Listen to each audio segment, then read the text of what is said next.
Bon bah écoute, salut. Est-ce que tu peux te présenter à la caméra, nous dire ton prénom? Ah, des questions. Je préfère. Bon, moi, je déteste rester un texte. Ok, donc là on est à Paris, si c'est un petit peu ton secteur, c'est ça? Non, en même temps, ça vous permettra de vous améliorer en tant qu'intervieweur, en fait, Vas-y. et qu'interrogeur. C'est pour ça, donc, et plutôt que de laisser, parce que si c'est moi qui fais tout, on se demande en fait ce que vous faites. Donc allez-y, posez-moi des questions, essayez d'en trouver des bonnes, bien les poser sur un bon ton, tu vois, pour bien passer, mes Ok, frères. bah on commence un petit peu avec Vous le savez, les quiz. Français, ils sont très axés sur la forme, Ouais. trouver quelque chose de plus original.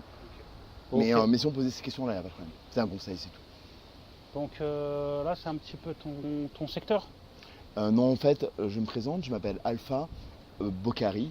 En fait, dans le dialecte peul de mon père, du sud de la Mauritanie, celui de Fouta-Toro, c'est Bokhar. En fait, parce qu'on a voulu ramener ça en fait à Abou Bakar, Ok, parce qu'on est musulmans. On fait souvent comme ça en fait dans le Sahel.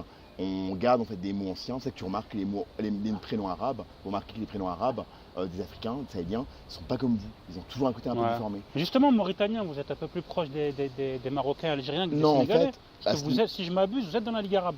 hein. Vous êtes dans la Ligue arabe. Je vais t'expliquer en fait cet aspect-là. La Mauritanie, en fait, à la base, était occupée par un truc qui s'appelle les Bafours. Ok. Les Bafours. En fait, c'est le peuple ancestral à toutes les populations du Sahel, à l'ouest.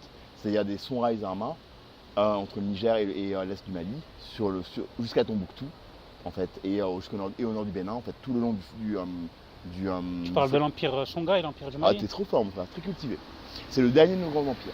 Donc c'est eux qui l'ont eu à l'est, parce qu'à ce moment-là, à l'ouest, à l'ouest, c'était moins brillant, et donc ils étaient frisés sur l'Égypte par rapport au commerce.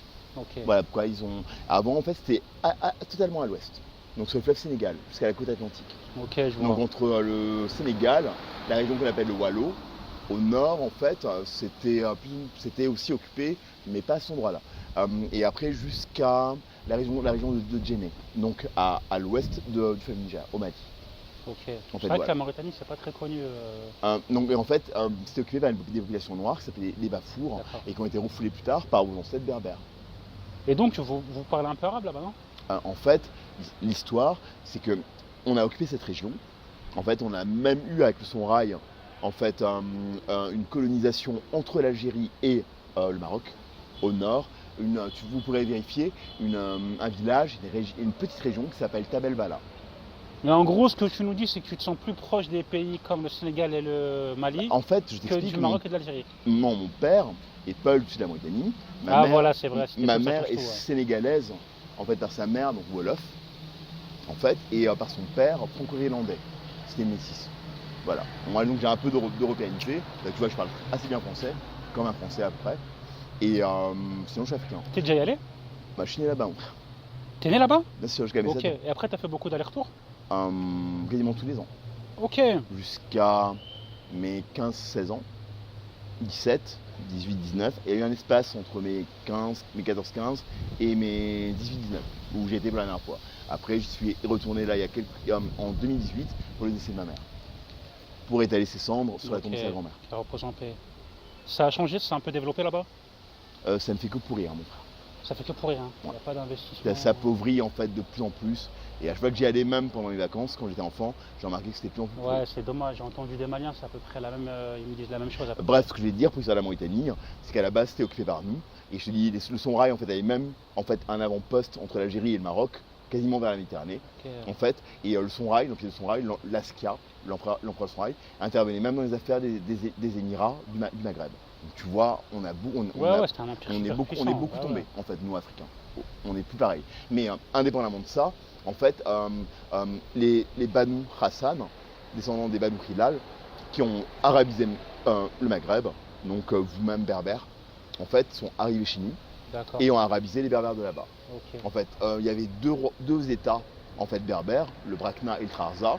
Ça serait une vidéo super intéressante. Je suis Qui est- désolé, je te coupe, parce qu'après on va être pris par le temps. Oui. Mais juste rapidement que tu nous dises, t'es super cultivé sur ce sujet. Ta culture, elle vient d'où? Je sais pas, Je suis peut-être chercheur en que- histoire et anthropologie et je suis autodidacte en fait. Ok, chercheur en anthropologie? En histoire et en anthropologie. En histoire carrément? Et en anthropologie. Ok.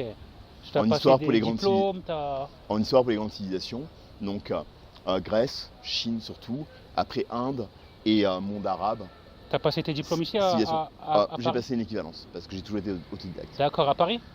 Oui, à Dèche. Ok. C'est quoi, c'est une équivalence bac ou? Un doctorat. Et en fait, j'ai bien plus, j'ai le niveau d'un chercheur. Franchement, respect. Hein.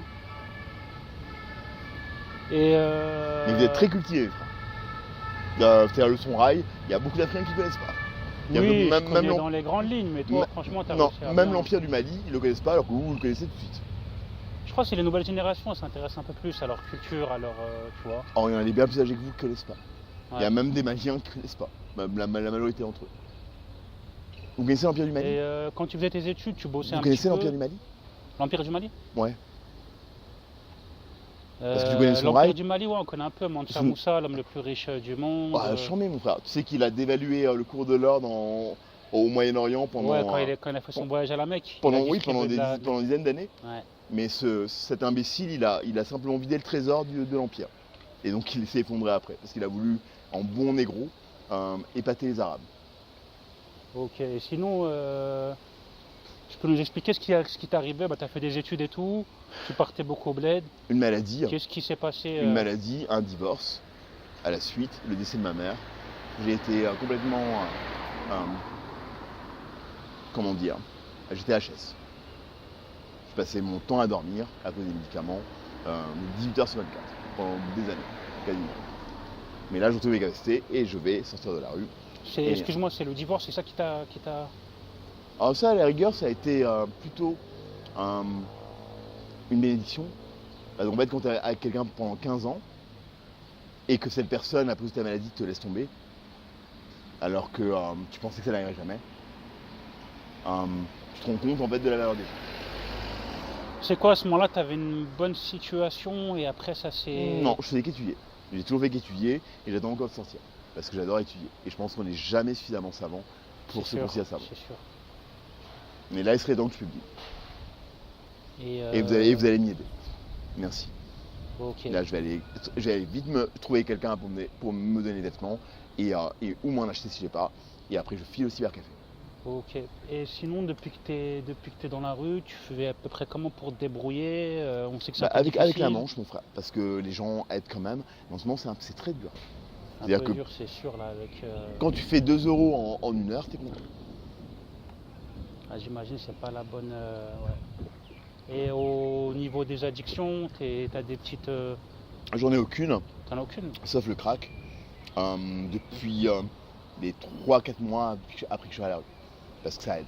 Mais comme tu vois, ça va. Je pense toujours bien, je parle bien et je reste moral. Tout à l'heure, j'ai rencontré une mère à nous, une femme d'origine maghrébine avec ses filles.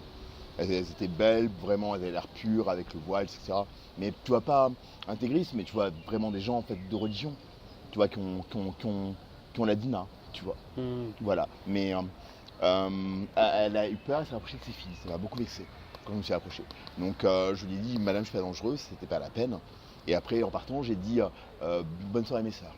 En fait. Et après, je me suis rendu compte que c'était méchant pour elle, parce qu'elle a le droit d'avoir peur. Et je suis revenu et j'ai dit, pardon madame, j'aurais dû vous dire bonsoir aussi, mais c'est un peu vexant, la manière dont vous avez réagi. Ouais, c'est vrai que l'apparence ça compte beaucoup, surtout sur Paris. Les gens ils se fient beaucoup à l'apparence et. Mais c'est quand on entend la parole et l'approche, tu peux savoir qui est dangereux ou pas. Ouais, c'est vrai, c'est sûr. C'est sûr qu'on t'entend parler, on sent que t'es une personne pisse, tu vois. Et bah toi t'es pisse, mais les gens dans l'environnement là sur. Il m'agresse tout le temps, tu vois ça, c'est C'est des bagarres? plusieurs coups de lame. Putain. En fait, on l'a fait m'amputer, j'ai failli mourir d'une infection. J'ai passé en tout près d'un mois à l'hôpital. C'est quoi? Ça se passe comment? Comment ça se passe les embrouilles ici? C'est les gens, tout le monde se connaît? Les gens dans la rue, mon frère, c'est des ordures. Les 3 quarts d'entre eux, au moins 90% d'entre eux, c'est des craqueurs. Ils font que Ils faire te la manche. testent, ils te Non, connaissent? ils font que faire la manche pour le crack. Ok. Tu les vois là, c'est des locs. Quand tu les vois, ils savent pas parler correctement. Même quand ils se déplacent, tu vois qu'ils sont pas dans le groupe. Ils voient que t'es En fait- seul et eux ils sont en groupe, donc Non, ils en non, en profitent. fait, ils sont prêts à tout pour avoir une dose. Donc quand t'es pas comme eux, ils t'agressent tout le temps. Donc ça, je te dis. Et quand ils viennent vous voir, ils se font passer pour des saints. Vous faites pas trop avoir. Parce que c'est pas les mêmes personnes. T'as réussi à la soigner, la plaie? T'as réussi à. C'est ce que je vais aller faire, mon frère, grâce à toi, si personne ne paye à la pharmacie. Là, Et je vous dis, il y a ça, les vêtements, je vais essayer de les avoir gratuits. Sinon, ma tante, je dois la racheter parce qu'on l'a déchiré. En fait, il y a plein de choses que je dois racheter. Et la pharmacie, si on ne paye pas le soin. Bah justement, par rapport à ça, tu reçois des aides, des subventions J'en ai de aucune. l'État ou J'en ai aucune. pour l'instant rien? Aucune. De là où tu dors, tu vas dans les... Ah, ma tante, comme je t'ai dit, a été déchirée, donc elle est à Opéra. Ok, ça va, t'es en sécurité là-bas, les gens te connaissent? Elle a été déchirée, donc tu vois, ça veut dire que je suis pas tant en sécurité que ça. Et pourtant, je suis en plein centre de Paris, entre Opéra, le Louvre et la rue de Faubourg-Saint-Honoré, qui est la rue la plus... Et tu nous dis La- que même là-bas, t'es pas en sécurité? Ah mais attends, je suis entre la fin d'Opéra, juste à côté de la Comédie Française, à 40 mètres du Louvre, que je vois en face de ma tante, et la rue de Faubourg-Saint-Honoré traverse, c'est la rue la plus riche de Paris. C'est là où il y a tous les grands couturiers. Et là-bas, on m'a déchiré ma tante. Et je suis sur une place ouverte. Toujours éclairé. Ah bah ça va. Non mais non, c'est De toute façon, on savait bien que t'étais malin, t'étais Non, non, cultivé, t'as choisi non, mais tu une vois, j'ai place très choisi, j'ai stratégique. choisi un endroit pour être tranquille et on a lacéré ma tante. Donc tu vois. Ah bah si t'es pas là-bas pour surveiller, il y a toujours Oui, des... mais déjà, si ils sont capables de lacérer ma tante, t'imagines ce qu'ils pourraient me faire. Et pourquoi t'essayes pas en centre... Mon en frère, foyer SDF, ces ou- endroits, c'est le pire du monde. C'est-à-dire Ouais. que la fois où j'ai le plus peur de ma vie, c'était une soirée où j'avais été amené par le 115 dans une espèce de bateau, une péniche, et j'ai cru que j'allais être violé. Il y avait un gars qui essayait de forcer ma porte, et j'ai dû mettre un matelas pour la Là, bloquer. tu nous apprends des choses parce que les gens, tout le monde ne sait pas comment ça se passe au 115 et tout. Hein. Donc dans la vie, on peut compter sur soi, et quand tu n'as pas les moyens intellectuels ou physiques de pouvoir travailler, ou de pouvoir gagner ton argent, tu es à la merci de tout le monde. Par chance, quand tu es un peu malin et gentil avec les gens, en fait, en étant honnête, ils peuvent t'aider. Donc voilà. Bah, en tout cas, nous, on te souhaite tout le meilleur du monde. Franchement, tu nous as l'air super instruit, tu t'exprimes super bien. Merci mon frère.